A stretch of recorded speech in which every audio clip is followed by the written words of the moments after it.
வணக்கம். செல்வகுமாரின் மாலை வானிலை ஆய்வறிக்கை. அதிகாரப்பூர்வ வானிலை அறிக்கைக்கு இந்திய வானிலை ஆராய்ச்சித்துறை அறிக்கையை பார்க்கவும். 2024 டிசம்பர் 29 ஞாயிற்றுக்கிழமை மாலை நிலவர ஆய்வறிக்கை. டிசம்பர் 29 இன்றே கடலோரம் எதிர்பார்த்த மழை தொடங்கியது. சென்னையில் தூறல், புதுச்சேரியில் சற்று கனமழை. டெல்டா மாவட்டங்களிலே கடலோர பகுதிகளில் குறிப்பாக தகட்டூர், வேதாரண்யம் உள்ளிட்ட பகுதிகளெல்லாம் மிதமானது முதல் சற்று கனமழை. 1 மணி நேரம் நல்ல மழை பொழிவு பொழிந்திருக்கிறது சில இடங்களிலே. இது தொடக்கமே. இலங்கையை நெருங்கி கொண்டிருக்கக்கூடிய காற்று சுழற்சி சுமத்ரா தீவு மற்றும் இலங்கை இடைப்பட்ட பகுதியில் தெற்கு மத்திய வங்கக்கடல் மற்றும் நிலநடுக்கோட்டு இந்திய பெருங்கடலில் நிலை கொண்டிருக்கிறது. இது வேகமாக இலங்கையின் தெற்கு தென்கிழக்கு பகுதியை நெருங்கி பிறகு குமரி கடற்பகுதியில் நிலை பெறும். இதன் காரணமாக படிப்படியாக மழை பொழிவு கடலோர மாவட்டத்தில் தொடங்கியிருப்பது உள்ளேயும் தொடங்கும். ஆனால் கடலோரம் தான் மிக கனமழை பொழிவு. அதாவது 30-31 எதிர்பார்த்தது போலவே அனைத்து மாவட்டங்களுக்கும் மழை இருக்கும். கர்நாடக எல்லையோரத்தில் தூறல் மழை தான், மேகமூட்டம் படத்தில் காட்டியுள்ளபடி. அது வடமேற்கு பகுதி. வடமேற்கிலிருந்து தென்கிழக்கே வர தென்கிழக்கே கோடியக்கரை முனை, ராமேஸ்வரம், தனுஷ்கோடி முனை, இங்கே தான் நம்பர் 1 இடத்தை பிடிக்கும் மழை பொழிவு. தூத்துக்குடி, திருநெல்வேலி, கன்னியாகுமரி மாவட்டத்திற்கும் வங்க கடலோரம்.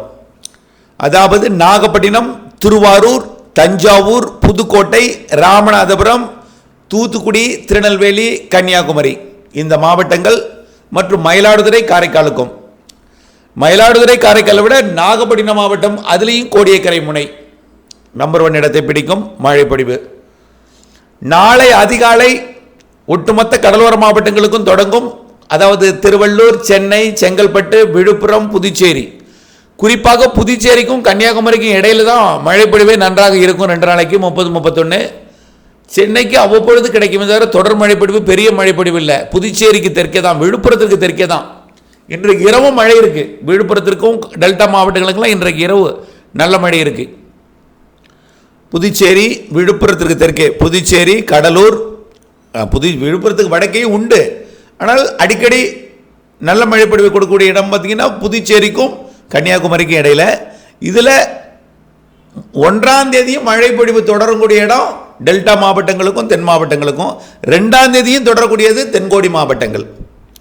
சரி, உள்ளே எதுவரைக்கும் ஏட்டோம் அப்படின்னு பார்த்தீங்கன்னா, அதாவது நல்ல ஒரு கனமழை பொழிவு அப்படின்னா புதுச்சேரி, கடலூர், மயிலாடுதுறை, அரியலூர், பெரம்பலூர், திருச்சி, அதே போல கடலோர பகுதி நாகப்பட்டினம், காரைக்கால், திருவாரூர், தஞ்சாவூர், புதுக்கோட்டை, சிவகங்கை, ராமநாதபுரம் மற்றும் மதுரை. திண்டுக்கல் மாவட்ட கிழக்கு பகுதி எடுத்துக்கலாம். புதுக்கோட்டை, திண்டுக்கல் மாவட்ட கிழக்கு பகுதி, மதுரை, அப்படியே விருதுநகர் மாவட்டத்தில் கிழக்கு பகுதிக்கு பெரும்பாலும் நல்ல மழை இருக்கும். அதாவது அருப்புக்கோட்டை, திருச்சுழி, அதே போல் ராமநாதபுரம், தூத்துக்குடி, திருநெல்வேலி, தென்காசி, கன்னியாகுமரி, திருநெல்வேலி இந்த மாவட்டங்களுக்கு. இதில் விருதுநகர் மாவட்ட மேற்கு பகுதிக்கும் மழை உண்டு. கிழக்கு பகுதியை விட மத்திய பகுதிக்கு கொஞ்சம் குறைவாகவும், மத்திய பகுதியை விட மேற்கு பகுதி குறைவாக இருக்கும். மதுரையை விட தேனிக்கு குறைவாக இருக்கும். திண்டுக்கலோட விட திருப்பூர் குறைவாக இருக்கும். திருப்பூர் மாவட்டங்களுக்கு பெரும்பாலும் தூறல், நனைக்கு மழை, லேசான மழைக்கு மட்டுமே வாய்ப்பு. திண்டுக்கல் மாவட்டத்தை பொறுத்த வரைக்கும் புதுக்கோட்டை மாவட்ட, திருச்சி மாவட்ட எல்லை பகுதிகளுக்கு கொஞ்சம் நல்ல மழை இருந்தாலும், மேற்கே போக போக குறைவாக இருந்தாலும், பழனி உள்ளிட்ட சுற்றுவட்டார பகுதிகளுக்கும் மழை இருக்கும். தூறல், நனைக்கு மழை தான், லேசான மழை தான் அதிகபட்சமாக வாய்ப்பாக தெரிகிறது. ஓரிரு இடங்களில் மிதமான மழை பொழிவு கொடுக்கலாம். 30-31ஆம் தேதி தான் உள் மாவட்டங்களுக்கும். பெரும்பாலும் எல்லா மாவட்டங்களுக்குன்னா 30-31 தான். ஈரோடுக்கும் மழை உண்டு, கோயம்புத்தூருக்கு உண்டான தூறல் தான் இருக்கும். அங்கே எல்லாம் நீலகிரிக்கும் கிருஷ்ணகிரிக்கும் ரொம்ப குறைவாக லேசான தூறல், நனைக்க மழைகள் தான் வாய்ப்பு தெரியுது.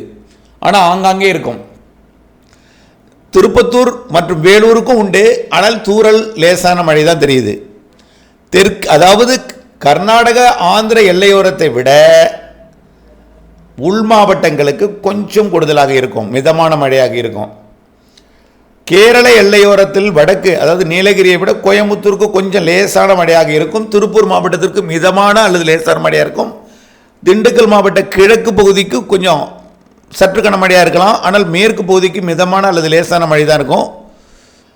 புதுக்கோட்டை மாவட்ட கிழக்கு பகுதியை விட மேற்கு பகுதி குறைவாக இருந்தாலும் மேற்கு பகுதிக்கும் மிதமான மழைப்பொழிவு இருக்கும். திருச்சி மாவட்டத்துக்கே மிதமான மழை தெரியுது, பெரம்பலூருக்கே மிதமான மழை, நாமக்கலோட கிழக்கு பகுதிக்கு மிதமான மழை தெரியுது, மத்திய பகுதிக்கு லேசான மழை, நாமக்கலோட காவிரி கரையோர பகுதிக்கு தூறல் நனைக்கும் மழை, சேலம் மாவட்ட கிழக்கு பகுதிக்கு மிதமான மழை தெரியுது, சேலம் மாவட்ட மத்திய பகுதிக்கு லேசான மழை, மேட்டூர் உள்ளிட்ட பகுதிகளுக்கு நனைக்கும் மழை லேசான மழை பொழிவு தெரியுது.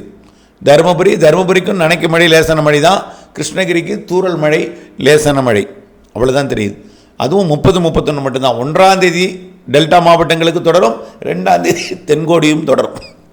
அப்போ டெல்டா மாவட்டங்களுக்கு 29, 30, 31 1ஆம் தேதி டெல்டாவிற்கு.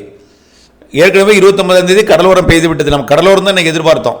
உள்ளே நாளை அதிகாலையிலிருந்து நள்ளிரவுக்கு பிறகு உள்ளே டெல்டாவின் உள்ளே மன்னார்குடியில் தூறல் காணப்படுகிறது.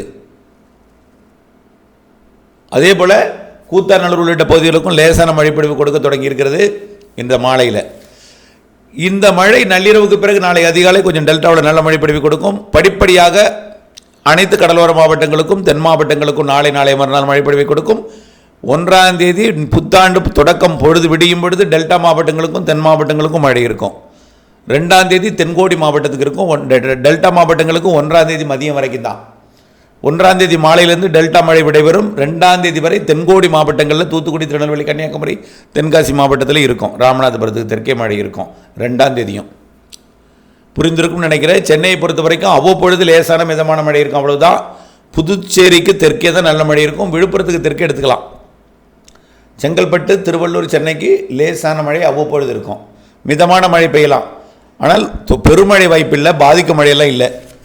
சரி, இதை கேட்டுக்கொண்டிருப்பவர்களுக்கு ஏரி குளங்களை நிரப்பாமல் போகிவிடுமோ அப்படிங்கிறதா? நிச்சயமாக நிரப்பாது தான். இது நல்ல மழை, அதாவது மிக கனமழை பிடிப்புனா அது வந்து நாகப்பட்டினம் மாவட்டம் வேதாரண்யம் பகுதிக்கும், ராமநாதபுரம் மாவட்டம் ராமேஸ்வரம் பகுதிக்கும், தூத்துக்குடி மாவட்ட கடலோர பகுதிகளுக்கும், திருநெல்வேலி மாவட்ட ராதாபுரம் பகுதிக்கும், அதே போல் கன்னியாகுமரி மாவட்டத்தோட நாகர்கோவில், கன்னியாகுமரி அந்த மாதிரி கிழக்கு பகுதிக்கும், வங்கக்கடலோர பகுதிகளுக்கு மட்டும்தான். புதுக்கோட்டை மாவட்டத்திற்கும் நல்ல மழை பொழிவு இருக்கும்.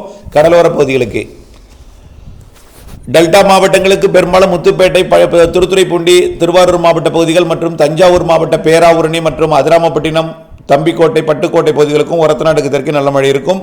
நாகப்பட்டினம் மாவட்டத்திற்கு கொஞ்சம் பரவலாகவே நல்ல மழை இருக்கும். அதிலே நம்பர் 1 வேதாரண்யம். அரியலூர், பெரம்பலூருக்கும் மழை உண்டு. எல்லா மாவட்டத்துக்கும் சொல்லிட்டேங்க, நீங்கள் புரிஞ்சுக்க வேண்டியதான். தமிழ்நாட்டின் வடமேற்கு பகுதியில் ரொம்ப குறைவாக இருக்கும், தென்கிழக்கு பகுதியில் நம்பர் 1 இடத்தை பிடிக்கும். ஏன்னா இலங்கையில் இருக்கக்கூடிய நிகழ்வு தான் நமக்கு ஏரி வந்து மழைப்பொழிவை கொடுக்க போகுது. நம்ம ஊர் வழியாக எதுவும் கரை கடந்து போகலை, தமிழ்நாட்டுக்குள்ளே எதுவும் நுழையலை. குமரிக்கடலுக்கு போக போகிற நிகழ்வு காற்றை குவிக்கிறது, அவ்வளவுதான். ஆனால் இந்திய வானிலை ஆய்வு நிறுவனம் அந்த காற்று சுழற்சி இன்னும் எந்தவித, அதாவது அவருடைய மொத்த அனாலிசிஸ் எதுவுமே காட்டப்படவில்லை இந்த காற்று சுழற்சியானா. ஆனால் நிகழ்வானது நெருங்கி வருகிறது, இலங்கையை நெருக்கமாக வந்து குமரிக்கடலில் நிறைய போகிறது. அதனைத் தொடர்ந்து அதாவது 2ஆம் தேதி வரை மழைப்பொழிவு கொடுத்து விட்டு மீண்டும் இடைவெளி கொடுக்கும். ஆனால் தென் மாவட்டங்களில் குழப்பமான வானிலை, தூறல் வானிலை எல்லாமே 3ஆம் தேதி 4ஆம் தேதியில் இருந்துட்டு தான் இருக்கும். ஏன்னா மாலத்தீவு, லட்சத்தீவு இடைப்பட்ட பகுதியில் போய் அது நிலைபெறும் என்று எதிர்பார்க்கப்படுகிற காரணத்தினால. அடுத்த நிகழ்வு 8ஆம் தேதி, அது கொஞ்சம் நல்ல மழைப்பொழிவுங்க. 8ஆம் தேதிக்கு மேலே பொங்கலுக்குள்ளே வரக்கூடிய நிகழ்வு நல்ல மழைப்பொழிவு பெறும். மேற்கத்திய இடையூறு வட இந்திய நிலப்பகுதிகளில் இருந்து இதோட இணைப்பை ஏற்படுத்தி கொண்டு கொஞ்சம் நல்ல மழைப்பொழிவு தென் மாநிலங்களுக்கு கொடுக்க வாய்ப்பு இருக்கிறது. 8ஆம் தேதிக்கு மேல் 8, 9, 10, 11, 12 தேதிகளில் பொங்கலுக்கு முன், பொங்கலுக்கு பின்னும் மழை இருக்குது. 17, 18, 19, 20 அந்த 2 மழையும் நல்ல மழை தெரிகிறது. ஆனால் எதுவுமே குளத்தை நிரப்பாது, ஏரியை நிரப்பாது. ஆனால் விவசாயத்துக்கு ஏற்ற மழை இருக்கும். புரியுதுங்களா? சின்ன சின்ன குளம் இருந்தால் நிரம்பும். அதை நீங்கள் எப்படிப்பட்டதுன்னு சொல்ல முடியாது. ஆனால் இதுவரைக்கும் சராசரிக்கு கூடுதல் மழைப்பொழிவு எல்லோருக்கும் கிடைத்திருக்கிறது. கண்டிப்பாக சராசரிக்கு மிகுதியான மழைப்பொழிவு நிறைய இடங்களில் வெள்ளப்பெருக்கெல்லாம் ஏற்படுத்தியது. தூத்துக்குடி மாவட்டம் மட்டும் சராசரி குறைவாக இருக்குது, நீலகிரியும். அதுவும் வரக்கூடிய இந்த 31ஆம் தேதிக்குள்ளே வடகிழக்கு பருவமழை புள்ளி விவரம் வந்து 31ஓட முடிஞ்சிடும், இந்த டிசம்பர் 31ஓட. அதுக்கப்புறம் வடகிழக்கு பருவமழை தொடர்ந்து கொண்டிருந்தாலும் அது வந்து புள்ளி விவரத்தில் வராது. வடகிழக்கு பருவமழைங்கிற வராமல் குளிர்கால மழைப்பொழிவு கணக்கில் வந்துடும். அதாவது ஜனவரி 1லேருந்து 31 டிசம்பர் வரைக்கும் தான் வடகிழக்கு பருவமழை புள்ளி விவரத்தில் வரும். ஆனால் அக்டோபர் மாதம் 1ஆம் தேதியிலேருந்தே வந்துடும். தென்மேற்கு பருவமழை தொடங்கி பெய்து கொண்டிருக்கும் பொழுதே வடகிழக்கு பருவமழை புள்ளி விவரம் வந்துடும். டிசம்பர் 31ஓட வடகிழக்கு பருவமழை தொடர்ந்து கொண்டிருந்தாலும் டிசம்பர் 31ஓட வடகிழக்கு பருவமழை கணக்கு முடிஞ்சிடும் புள்ளி விவரத்தில். ஆனால் அதற்கு பிறகும் வடகிழக்கு பருவமழை ஜனவரியில் இருக்கிறது. கோடை மழை சிறப்பாக இருக்குன்னு சொல்லியிருக்கோம். குளிர்கால மழைப்பொழிவு பிப்ரவரி மார்ச்லேயும் இருக்குன்னு சொல்லியிருக்கிறோம். ஏப்ரல் மே கோடை மழை நிறைய இருக்குது. தென்மேற்கு வடகிழக்கு பருவமழை இந்த ஆண்டு 2025 மிகச்சிறப்பு. ஏற்கனவே முன்னெச்சரிக்கையும் மழைநீர் சேகரிப்பு அமைப்பையும் ஏற்படுத்த சொல்லியிருக்கிறோம். தொடர்ந்து வானிலை அப்டேட்ஸுடன் இணைந்தே இருங்கள். நிகழ்வுகள் இருக்கிறது, மழை இருக்கிறது. மேட்டூர் அணை நிரம்பி இருக்கிறது. கர்நாடக KRS அணை நிரம்பிவிட்டது. தொடர்ந்து எல்லா அணையும் நிரம்பித்தான் இருக்கிறது. அறிவித்தபடி நடந்திருக்கிறது. தொடர்ந்து அப்டேட்ஸுடன் இணைந்திருங்கள். வரக்கூடிய வானிலை அப்டேட்ஸ் அறிந்து பணி செய்து, அதாவது மழைப்பொழிவுகள் அறுவடைக்கு இடையூறு கொடுப்பதற்கு சாதகம் இருக்குது. அடுத்தடுத்த நிகழ்வுகள் இடைவெளி அறிந்து அறுவடை செய்ய வேண்டும். மழைப்பொழிவுகள் வானிலை அறிந்து நீங்கள் விவசாயம் செய்ய வேண்டும். நன்றி.